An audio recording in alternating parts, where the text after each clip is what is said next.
بسم الله.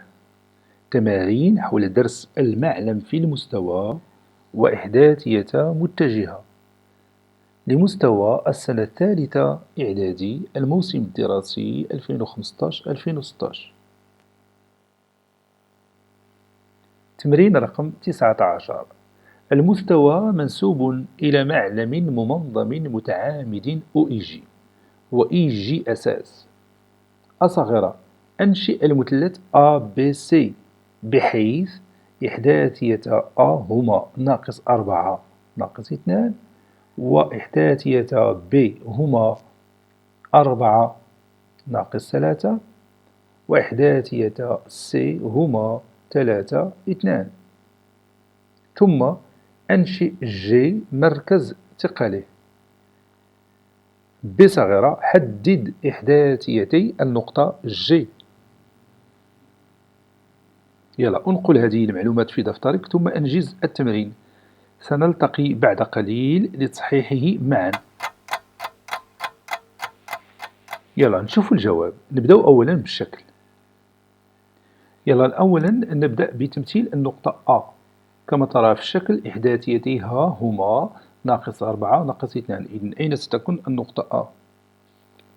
نعم، أفصولها -4 وأرتبها -2. إذن النقطة A كاينة هنا. هي نوضعها. هذه هي النقطة A.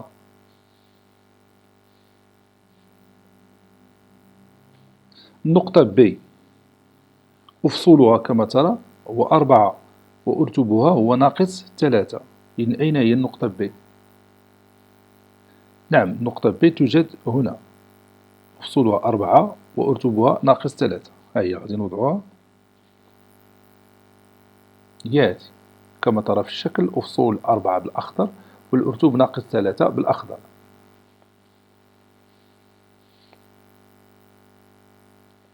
أخيرا النقطة C أين توجد؟ نعم، أفصولها 3 وأرتبها 2. إذا النقطة C توجد هنا. متفقين؟ سنمثلها. إذا الأفصول 3 والأرتوب 2. إذن كما ترى باللون الأخضر أفصول 3 والأرتوب 2. إذن هذه هي النقطة C. الآن رسموا المثلث ABC. ها هو. غنختار ليه هذا اللون ABC. اللون ما بداخله هكذا إذا شئت. يلا الآن سننشئ G مركز ثقله. يلا كيف نحصل على مركز ثقل المثلث أو ما هو مركز ثقل المثلث؟ نعم، كما رأينا في السنة الماضية مركز ثقل المثلث هو نقطة تلاقي متوسطاته. أعيد، مركز ثقل المثلث وهو نقطة تلاقي متوسطاته. ما هو المتوسط في مثلث؟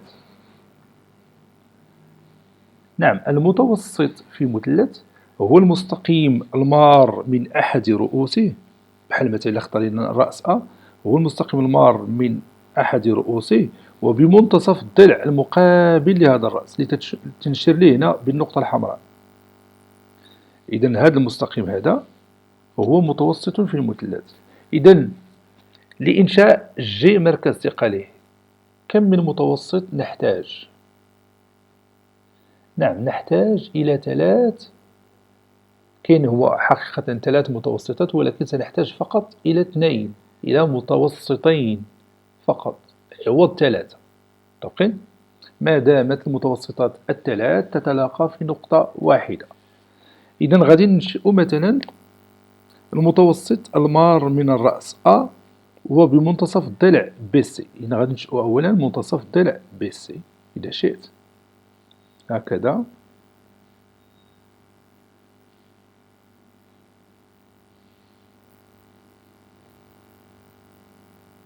طريقة إنشاء منتصف قطعة معروفة.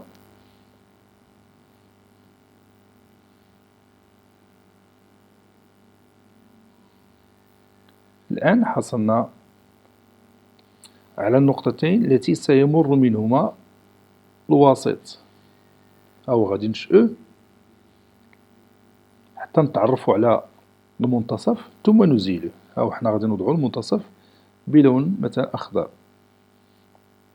هو هذا، ثم نزيل هذا الوسط الذي ساعدنا على إنجاز هذه المهمة. غادي نوضعو رمز التقايس إذا شئت.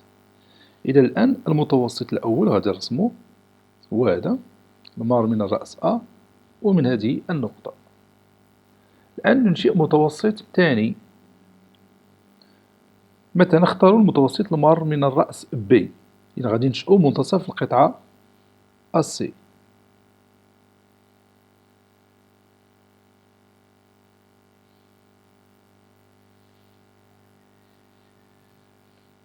إذن الطريقة معروفة ديال إنشاء منتصف قطعة، نقوم كأننا نريد أن ننشئ الواسط، ثم نحصل من خلاله على المنتصف الذي نريد، هكذا. الآن غادي نحصلو على النقطة هي هذه. نزيل الآن المستقيم الذي ساعدنا على ذلك، ثم ننشئ أخيرا المتوسط المار من الرأس B ومن منتصف ضلع AC. إذا كما ترى هذين المتوسطين يتلاقيان في النقطة المسماة ب G، هي هذه. إذا غادي نعطيوها الاسم ديالها G. إذا كما ترى هذه النقطة G هما إحداثيتيها برز في الشكل اللي هما 1 وناقص 1، وهذا ما سنثبته بالبرهان. سنثبت بالبرهان أن إحداثيتي النقطة G هما 1 وناقص 1. متفقين؟ لتحقيق هذا الغرض غادي نضيفو واحد النقطة في الشكل. في نظرك كيف سأختار هذه النقطة؟ نعم، سنختار مثلا M منتصف القطعة BC. سترى أن هذه النقطة M سيكون لها دور فعال في إيجاد إحداثيتي النقطة G. إذا كما تعلم هناك علاقة رياضية بين المسافة AG والمسافة AM، وشفناها في السنة الماضية. إذا كانت G مركز ثقل المثلث ABC، فهناك علاقة رياضية بين المسافة AG والمسافة AM. تذكر معي الخاصية.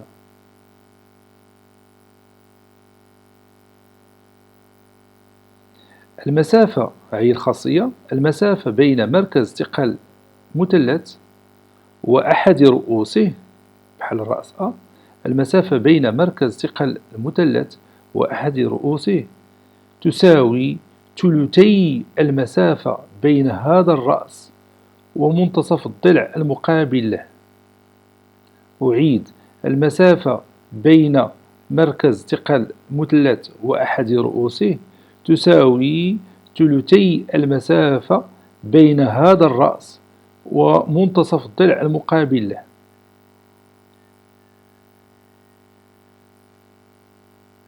متفقين؟ بحال دروكا إلا كانت المسافة AM تتساوي 6 سنتيمتر، المسافة AG هي ثلثي ديال هذه المسافة، والثلثي ديال العدد 6 هو العدد 4. يعني تتاخذ 6 وتضربو في 2/3، و6 في 2 أي 12 قسمتي على 3 هي 4. إذا أعيد، إلا كانت مثلا المسافة AM تتساوي 6 سنتيمتر، فالمسافة AG هي ثلثيها أي 4 سنتيمتر، كل ثلث فيه سنتيمترين. متفقين؟ إذا كما ترى هناك علاقة رياضية بين المسافة AG والمسافة AM، أي AG تساوي ثلثي المسافة AM. وما دامت المتجهتين AG و AM ماذا عن منحييهما؟ أنا غادي نرسمهم لك. ها هي المتجهة AG، ثم المتجهة AM هي هذه. ماذا عن منحييهما؟ المتجه AG والمتجه AM. نعم، هذه المتجهتين لهما نفس المنحى، متفقين؟ التي تحرك الشكل، هذه المتجهتين لهما نفس المنحى. إذا ما دامت المسافة AG هي ثلثي المسافة AM والمتجهتان لهما نفس المنحى، فإن المتجه AG تساوي ماذا بالنسبة للمتجه AM؟ نعم، المتجه AM تساوي ثلثي المتجه AM. أعيد، المتجه AG تساوي 2/3 في المتجه AM. سنكتب ذلك لتكون M منتصف القطعة B أو منتصف القطعة BC كما رأينا في الشكل.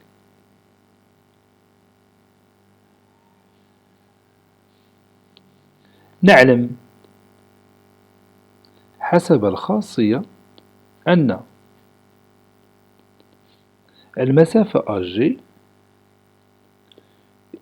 تمثل ثلثي المسافة AM، وحيث أن AG و AM لهما نفس المنحى،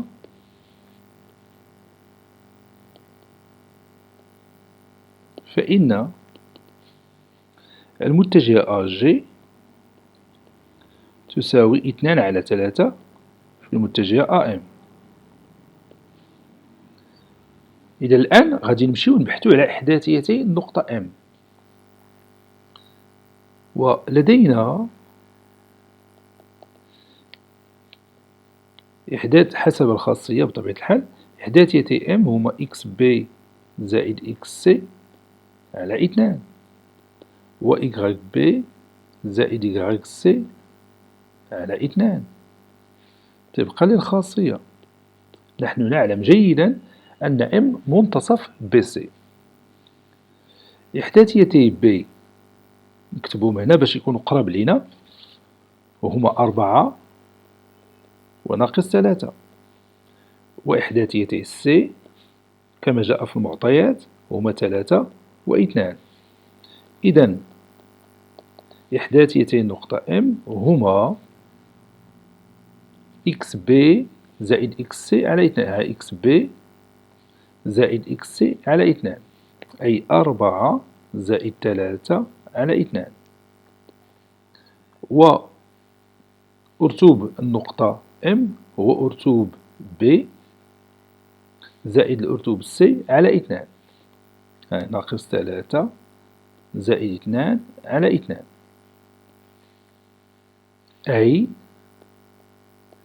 إحداثيتي M هما 7 على 2 وناقص 1 على 2. سنحتاج إلى هذه الإحداثيتين في المرحلة الموالية. يلا، في رأيك الآن ما هي الخطوة التالية؟ إذا سنعود إلى هذه الكتابة، انظر إليها. المتجه AG تساوي 2/3 في المتجه AM. نعرف إحداثيتي A ونعرف إحداثيتي M، إذا نقدر نعرف إحداثيتي المتجه AM، أليس كذلك؟ ثم نعوض إحداثيتي المتجه AM في هذه الكتابة الرياضية، فنجد إحداثيتي المتجه AG، ومن ثم سنحصل على أفصول النقطة G وأرتوبها. كيف ذلك؟ هذا ما سنراه الآن. إذا نمشيو أولا نبحث على إحداثيتي المتجه AM، ولدينا نقطة A ذات الإحداثيتين ناقص 4 وناقص 2. إذا